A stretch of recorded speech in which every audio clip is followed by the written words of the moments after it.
Argentina holds primary elections to define candidates for legislative elections on November 14th. In Brazil, social organizations held protests against President Jair Bolsonaro. And Typhoon Conson hits Philippines, leaving at least 17 dead and causing hundreds to evacuate. Hello and welcome to TeleSUR. I'm Jose Daniel Lopez in Quito, Ecuador, and this is from the south. Today, Argentina holds primary elections. More than 17,000 polls are opening during this electoral process throughout the country. It's been expected the participation of more than 34 million Argentines who will have to vote to define which candidates will dispute the general legislative elections on November 14th, in which 127 deputies and 24 senators will be elected. Voting citizens expressed their confidence in this Sunday's electoral process and in the health measures implemented during the COVID-19 pandemic. I know it is a safe vote. I know it is sanitized. I know the dark rooms are open, so I am calm in that aspect. In statements to the press after voting, the President of Argentina, Alberto Fernández, highlighted the importance of these elections for the strengthening of democracy while thanking the citizens for their participation in the elections. I have fulfilled my duty to vote. It is a beautiful day, because every time Argentina votes, we make democracy a little bit stronger. And for me, that is very important. So the only thing I hope is that we have a day of tranquility, where we can all vote, where we all go to vote, and then wait for the results at night. I do not have much more to say. There is not much to add. Thank you for the time to be here. And well, let's move forward. Argentina moves forward tomorrow. In Brazil, social organizations held protests this Sunday to express their rejection of President Jair Bolsonaro's government. The organizers of this event say that this call seeks to bring together opposition parties and unions to build a broad opposition front and to push for impeachment proceedings against Bolsonaro. The protest will also be a response to the acts with anti-democratic agendas and speeches against the Federal Supreme Court by the Brazilian president, which took place on Independence Day, September 7th, throughout the country. Those mobilized called on all parties, civil leaders, and associations to join the protest for Bolsonaro's dismissal. And thousands have participated in the second national march of indigenous women in the Brazilian capital to demand justice and respect for their rights. Our correspondent Brian Muir brings us more details in the following report. 8,000 members of over 150 different indigenous ethnicities camped out in Brazil this week to participate in the second annual Brazilian Indigenous Women's March and to protest against the genocide against indigenous peoples underway by illegal miners and ranchers, encouraged by the federal government, which has led to charges filed against President Bolsonaro in the International Criminal Court in The Hague. I wish Bolsonaro will leave us alone. I wish he will go to hell and leave us alone. We are not doing anything bad to him. I'm sorry about the swear words, but that is what he deserves. He's already rich. Why does he want our resources? Of special concern this year is a case being ruled on by the Supreme Court, which, if approved, would require indigenous people to prove juridically that they or their ancestors lived on their reservations before 1988. This would make it easier for big business interests connected to the international commodities supply chain to kick them off of their land and burn down the forests. We women are meeting here in Brasilia because our fight goes beyond the government itself. It is a fight for our rights and our life. That is why we are here, to reforest our minds, to heal the earth, and to fight for life of all humanity. On September 10th, the women left the camp and marched into downtown Brasilia, demanding justice. Brian Muir, TeleSUR, Brasilia. On Saturday, Chile commemorated 48 years since the military coup that overthrew the socialist government of Salvador Allende. It is an emblematic day that ended with the assassination of President Allende, who refused to resign. This was followed by a 17-year military dictatorship led by Augusto Pinochet and defined by political persecution and forced disappearance of the regime's opponents. The socialist government of Salvador Allende, which lasted only 3 years, focused on economic reactivation, the nationalization of the mining industry, the redistribution of national wealth, and the recovery of public services. As every year, social movements and organizations of victims of the dictatorship led actions of commemorating. The Chilean National Police dispersed demonstrators during the annual protest. Also, a small group set fire to a car at a gasoline station. While peaceful protesters marched, the police put out the fire. During recent years, Chilean security forces have been part of repeated controversies over allegations of the police brutality. It's a very special moment because even if no Chile violates human rights, Chile now rises, and I can say enough of injustice. The United States paid tribute to the victims of the attacks of the Twin Towers, while survivors and relatives of the victims continue to demand justice. Memorial services for the almost 3,000 people who died as a result of the events held Saturday at each of the 3 sites involved. President Joe Biden led the ceremonies at the 3 sites where the World Trade Center building was located, the Pentagon, and the site in Pennsylvania where the 3rd plane crashed, which was believed to have been recovered by the passengers. The so-called attacks on the World Trade Center 20 years ago were the excuse of the United States to launch wars against Afghanistan, Iraq, Libya, and other countries. In Peru, the founder of the guerrilla group Shining Path, Abimael Guzman, died on Saturday at the age of 86.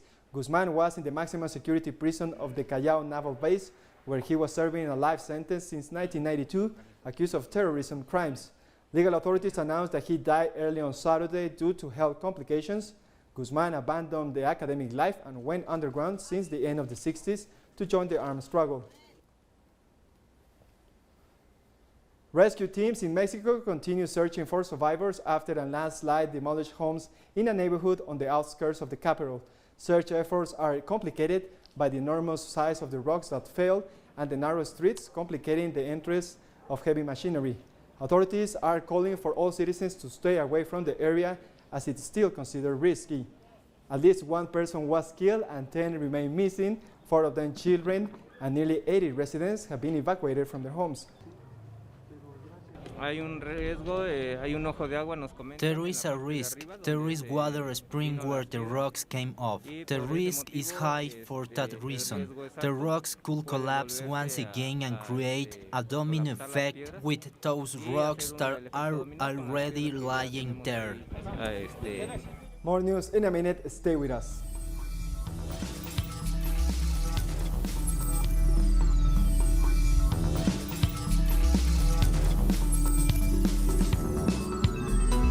Welcome back.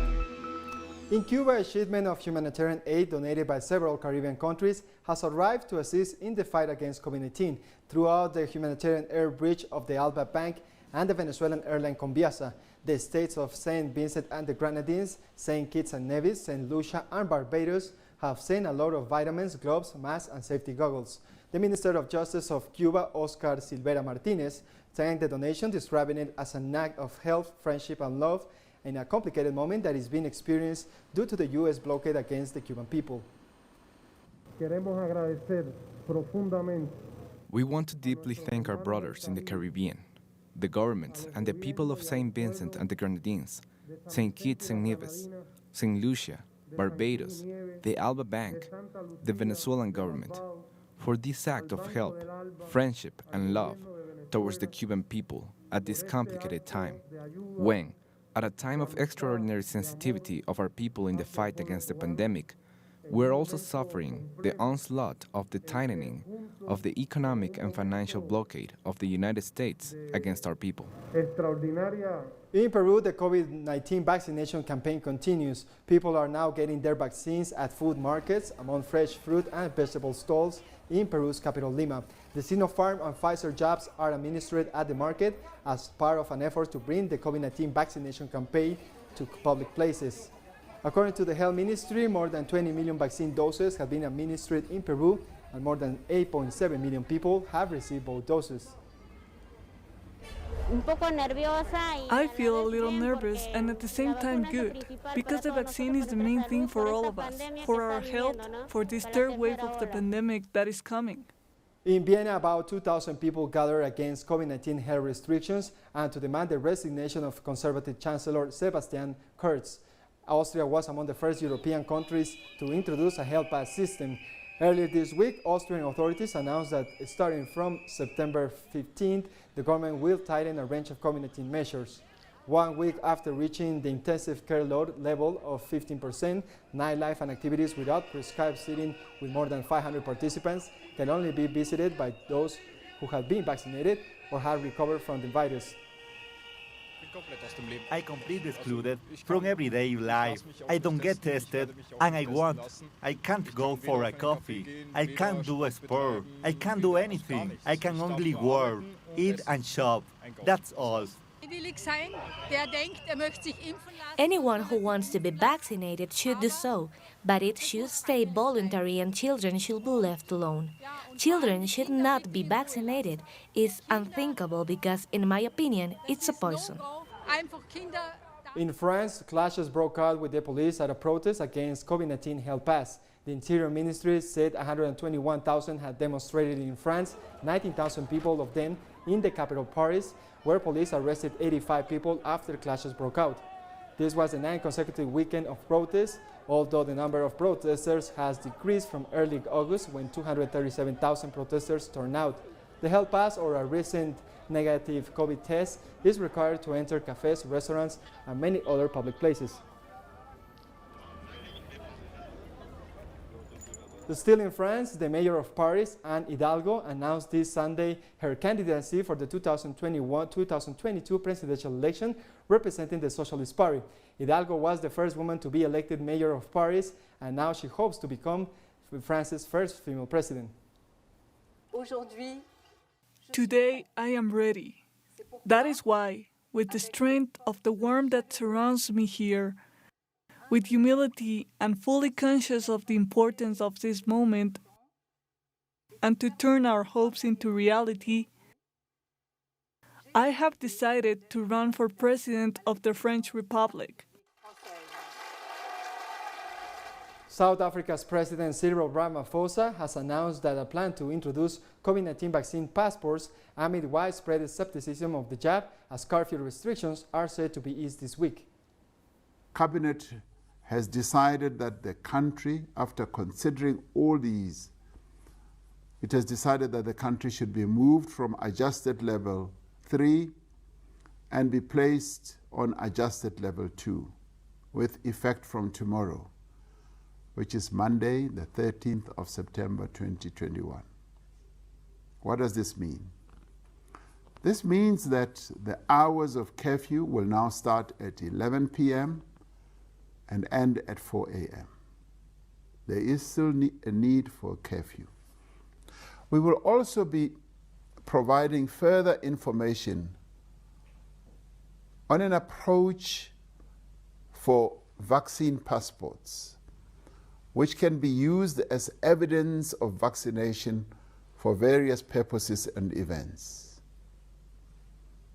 so that as people go around, they are able to demonstrate that yes, they've been vaccinated, and the Department of Health is looking at a variety of mechanisms like they have in other countries to either do it electronically through cell phone or other form of demonstration. Africa crossed the brink of 8 million cases of COVID-19 after a third wave of the pandemic hit the continent. According to the reports from the Center for Disease Control and Prevention, more than 200,000 people have died from COVID-19 and about 7 million have recovered. Africa has only fully vaccinated 3.18% of its population of about 1.3 billion people. Health authorities ruled out achieving the target of vaccinating 10% of the population by the end of September. Africa is the continent with the slowest immunization rate, a situation that highlights the unequal distribution of vaccines and supplies between developed and developing countries. Real estate developers in Ghana are feeling the pinch of a recent hike in the cost of building materials. which has made building houses more expensive in the African country. According to government data, the real estate industry contributed significantly to Ghana's economy growth last year when coronavirus restrictions were eased. Real estate developers have said that they have to push up prices due to the rising cost of building materials. Ratings agency Fitch said Ghana's construction industry has grown by 14% this year after contracting by 5% last year. The agency links the growth to political instability and an attractive labor market. A lot of projects are being initiated today. We are not seeing, the project, especially when it comes to housing. If you find out how many contracts were signed in the past administration in terms of contract to execute certain housing projects, the numbers are so huge. If you put them together, we might be hitting about 2 million. But have you seen, even 100 of it? Yeah. So sometimes I'm not too sure where they are picking the data from. Several thousand demonstrators have marched in Berlin to protest rising rents in the German capital. Protesters staged a large rally 2 weeks before a referendum to expropriate the city's large real estate companies. On September 26th, Berliners will be called to vote in general elections and a revolutionary referendum that aims to expropriate residential apartments owned by large real estate companies. A normalization in favor of social housing, and to address the housing shortage. I find it a problematic development that people with a normal income cannot find affordable housing here. Housing, like other things, education, health, is in fact a fundamental right. This is important to me because I can't pay more as a tenant. There are always rent increases, but my income doesn't increase. And we have more stories coming up after one last break, so stay tuned.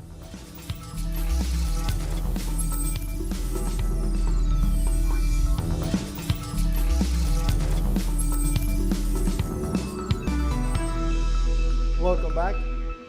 Typhoon Conson hit Philippines, leaving at least 17 dead and causing hundreds to evacuate. Authorities of the Philippines reported on Sunday that 70 people have been killed by the passing of the meteorological phenomenon.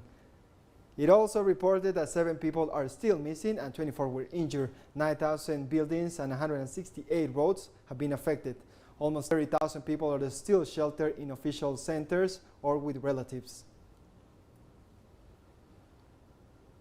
China has agreed on a large economic aid package for Cambodia. Cambodian Prime Minister Hun Sen said Sunday that China will provide the Southeast Asian nation with grant aid of $272 million, announcing the assistance during the visit by Chinese Foreign Minister Wang Yi. Both high-level officials will talk on combating COVID-19, trade and investment, education, security, as well as regional and international issues. Pakistan International Airlines will resume flights from Islamabad to Kabul next week, becoming the first foreign commercial service since the Taliban seized power last month. Kabul airport was severely damaged during a chaotic evacuation of over 120,000 people that ended with the withdrawal of U.S. forces on August 30th. The Taliban have been scrambling to get it operating again with Qatari technical assistance, as well as an Afghan airline resumed domestic flights last week. United Nations Secretary General Antonio Guterres noted his support for the engagement with the Taliban in Afghanistan, saying it creates the conditions for the possibility of effective humanitarian aid to reach all Afghans. The UN has been in Afghanistan since 1947. The UN has a key role to play in humanitarian aid to a people that is now in a desperate situation. And so we decided that it was our duty to engage the Taliban to create the conditions for the possibility of effective humanitarian aid, impartial, to reach all areas, and to take into account our concerns in relation to women and girls, for instance. We continue in Afghanistan, where our collaborator Bak Jonas brings us new information about the situation in the country. After the Taliban announced their transitional government, they canceled the governmental decisions they had made to invite representatives from different countries to attend. The reason is still unknown, but some reports show that the Afghan internal security is still on the brink of an abyss, which prompted the leadership of the movement to announce the suspension of the inauguration ceremony of the new transitional government, amidst internal anti-Taliban actions carried out by groups that were joining the popular resistance called by Ahmed Massoud. The Taliban, who have seized large stockpiles of weapons found in impoverished areas of Panjshir, consider it as an important victory that allowed them to reduce the strength of the Panjshir resistance. They are facing other resistance groups in different regions of Afghanistan. The Pakistani government, for its part, asked the international community to recognize the reality of the new situation in Afghanistan, to lift the embargo on Afghanistan frozen assets in foreign countries, and to work for economic stability on the country. For his part, National Security Advisor Dr. Muhammad Yusuf said that Pakistan cannot bear instability in Afghanistan and that its engagement with the new Taliban is not an option. Yusuf denied that Central Intelligence Agency Chief General Hamid Chaudhry's visit to Afghanistan, where he met with senior Taliban officials, was related to Pakistan's roles in the information of the new Taliban government. Torrential monsoon rains and mudslides hit areas in the northwestern Pakistan, destroying homes and killing at least 17 people. 11 bodies have been recovered from the debris of mud and brick houses in the Togar district, and rescuers continue searching for the remaining victims, which included women and children. Authorities in the city of Abbottabad said a mudslide in the suburbs also killed a couple and their child. The country's disaster management authorities also reported that they were dispatching relief aid to the affected area, but mudslides were delaying delivery. The governments of Vietnam and China met to discuss various issues of interest of the bilateral relationship between both countries. Chinese Foreign Minister Wang Yi and Vietnamese Deputy Prime Minister Ban Minh Ninh met in the Vietnamese capital of Hanoi. The officials said they will continue to support each other to strengthen bilateral coordination and cooperation on strategic issues in the region. For his part, the Chinese Foreign Minister emphasized that the two nations should strive to achieve progress in the trade field before the end of the year. After his short visit to Budapest, Pope Francis arrived in Bratislava, Slovakia on Sunday as a part of his international tour. Francis has wrapped up the first date of his trip to the heart of Europe with a meeting gathering representatives of the 11 non-Catholic churches in Slovakia.